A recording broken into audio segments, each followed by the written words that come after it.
처음엔 진짜 잘 될 줄 알았어요. 아파트 담보로 대출을 받아서 남편과 함께 음식점을 차렸거든요.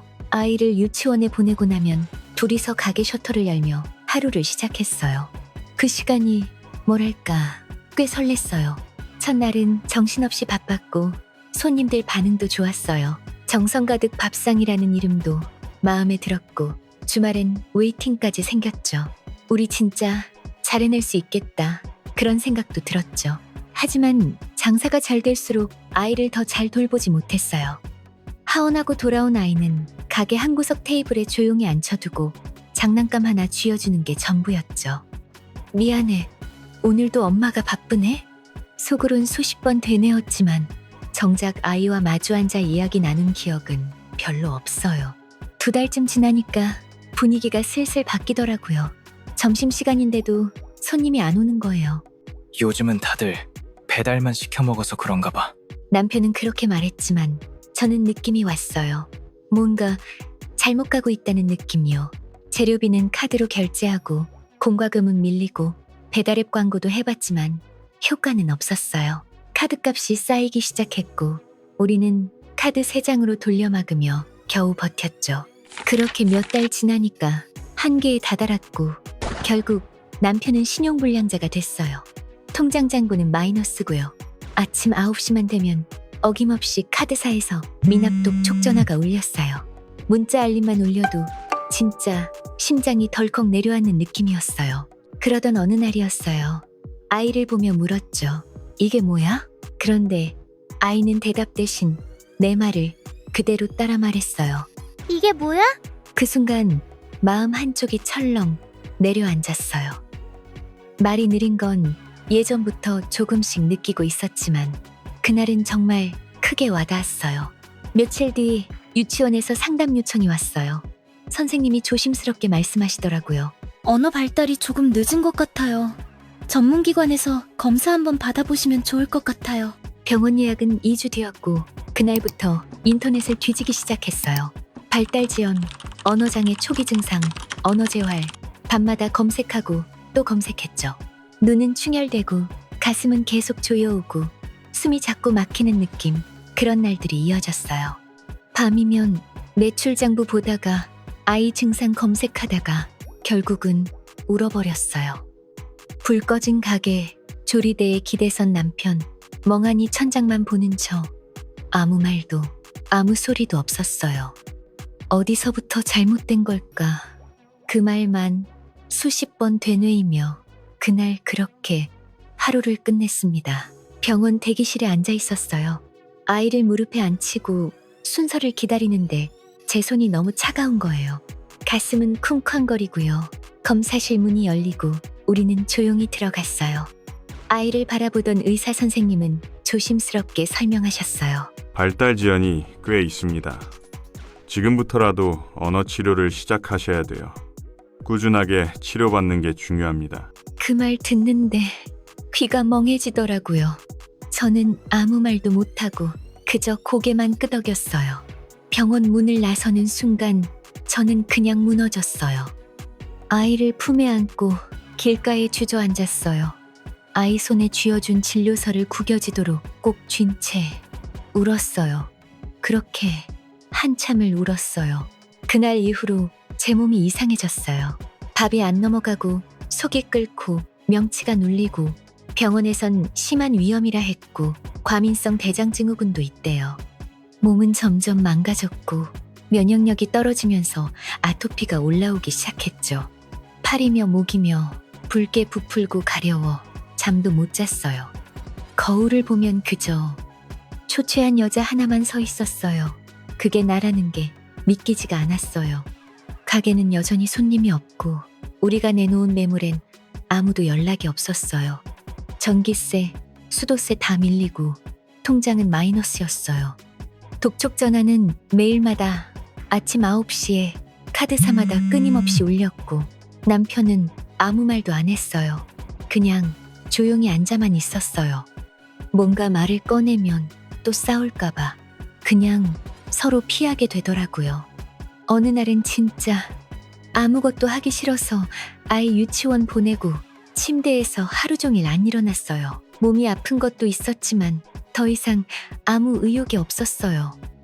휴대폰 불빛만 봐도 울컥했고 죽고 싶다는 말이 그땐 그냥 생각이 아니라 진심이었어요. 무섭진 않았어요. 그냥 이 세상에서 사라지고 싶었으니까요. 그러던 어느 날 아무 생각 없이 걷다가 문득 멈춘 곳이 있었어요. 어릴 적 다니던 교회.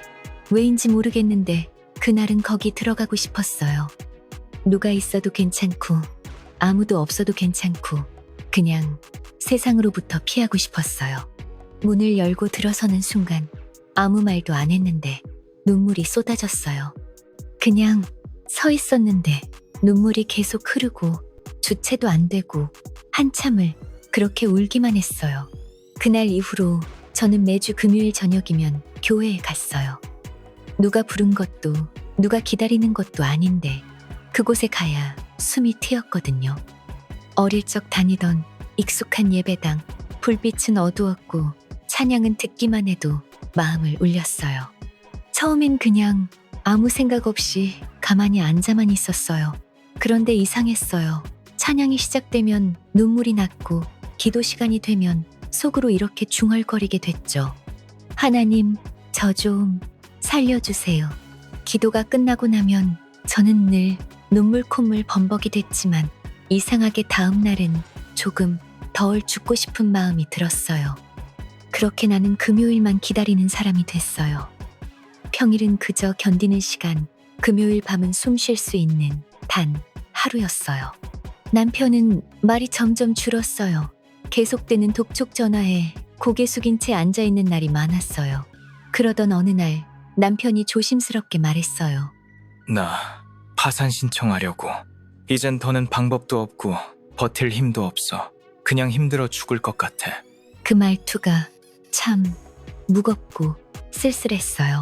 그게 남의 일 같지가 않았어요. 왜냐면 우리는 이미 같은 배에 타고 있었으니까요. 천천히 가라앉고 있는 그 배예요. 그 절망이 내 마음에도 고스란히 전해졌어요.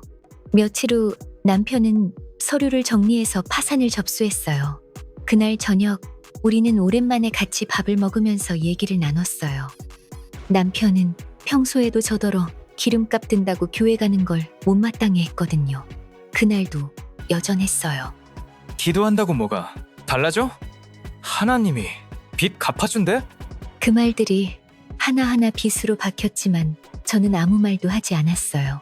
설명해도 모를 사람에겐 아무 말도 소용없다는 걸 알고 있었으니까요. 여느 금요일과 다름없이 늘 그 자리에 앉아 기도하고 있는데 갑자기 누군가 제 어깨에 조용히 손을 얹는 느낌이 들었어요. 말도 없고 얼굴도 보이지 않았지만 그 순간 신비함이 느껴졌어요. 마치 세상의 느낌이 아닌 예수님이 오신 것 같았어요. 토닥이는 그 손에서 따뜻함이 전해졌고 그분 손이 닿는 순간 마음 어딘가 부서지듯 눈물이 터졌어요. 그건 마치 하나님이 저를 다정하게 감싸주는 느낌이었어요. 그날 밤 저는 진심으로 감사 기도를 드렸어요. 하나님, 아직도 제 삶은 엉망이지만 오늘 저를 찾아오셔서 너무 감사해요. 저는 그걸로 충분해요. 그 기도를 마치고 눈을 감았을 때 제 마음 깊은 곳에서 말씀 한 구절이 떠올랐어요.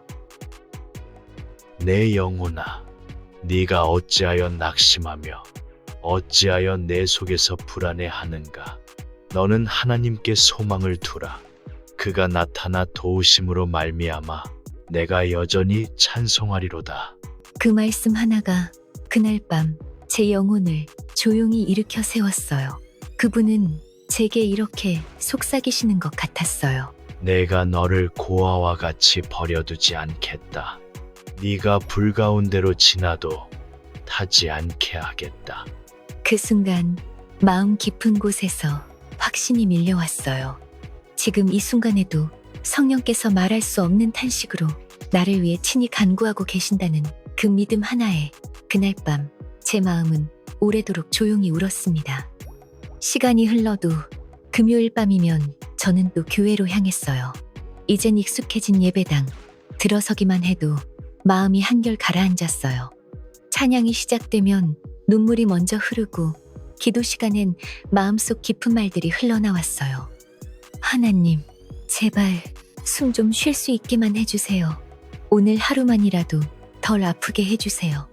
남편은 조용히 파산 절차를 밟았고 며칠 뒤 서류를 접수했어요. 하지만 신청했다고 끝나는 게 아니었어요. 3개월, 6개월, 서류 확인, 회생불가 사유 증빙, 파산관제인 배정 등 이후에는 변호사 사무실에서 채무조정 협상 제안도 들어왔어요. 일부 변제를 하면 면책 절차가 빨라집니다. 카드론으로 돌려막기를 하다 보니 빚은 눈덩이처럼 불었고 채무 금액이 워낙 많은 탓에 변제금만 500만 원이었어요. 그마저도 감당할 수 없었죠. 그때 알았어요. 막막하다는 말이 그냥 표현이 아니란 걸. 그게 어떤 감정인지 그 순간 뼈저리게 느꼈어요. 하나님, 이 돈은 또 어떡하죠? 저희 이제는 버틸 힘도 길도 안 보여요. 그렇게 또 울면서 기도했어요. 그리고 조용히 마음속으로 속삭였죠. 그래도 살아볼게요. 그럼에도 불구하고 버텨볼게요. 시간은 흘렀고 겨우겨우 분납으로 합의했어요. 긴 고통의 시간을 거쳐 1년 4개월 만에 남편은 면책 허가를 받았죠. 그날 그는 아무 말 없이 한 장의 종이를 제게 건넸고 저는 조용히 그 문장을 읽었어요. 주문, 채무자를 면책한다. 검은 글씨였는데 이상하게 눈앞이 하얘졌어요. 깨끗하진 않아도 텅 비어 있어도 그제야 제 마음도 조금 비워지는 느낌이었어요.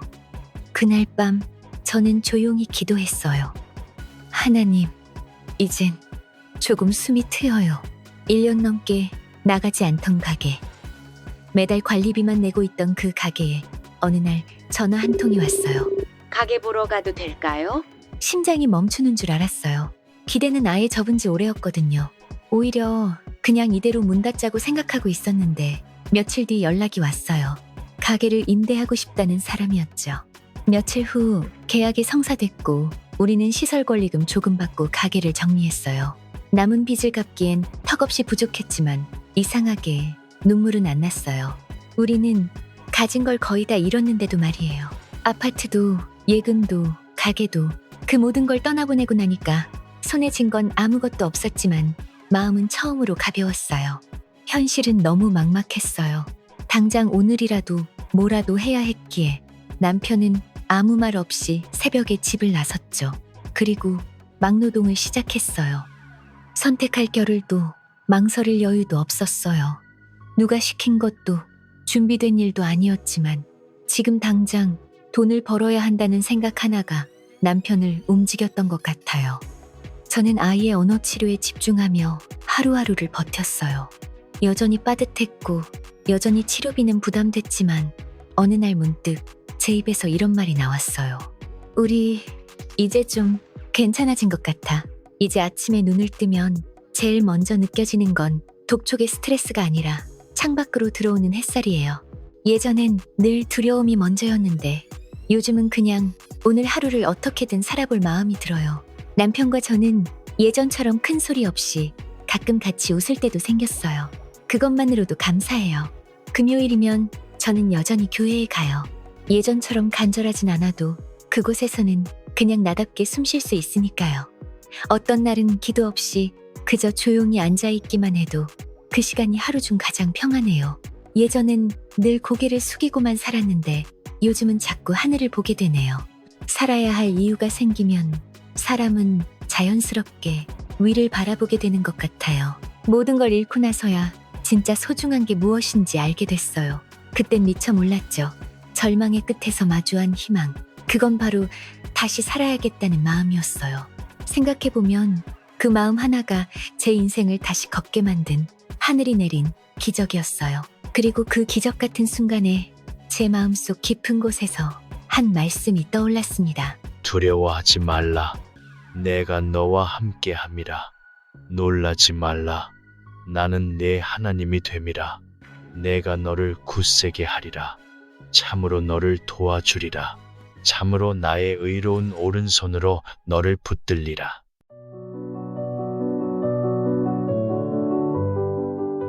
기억의 방에서 마주한 이 감정이 당신에게 의미 있는 쉼표가 되었으면 좋겠습니다. 혹시 여러분도 마음속에 오래 간직한 기억하고 싶은 이야기가 있다면 기억의 방에 남겨주세요.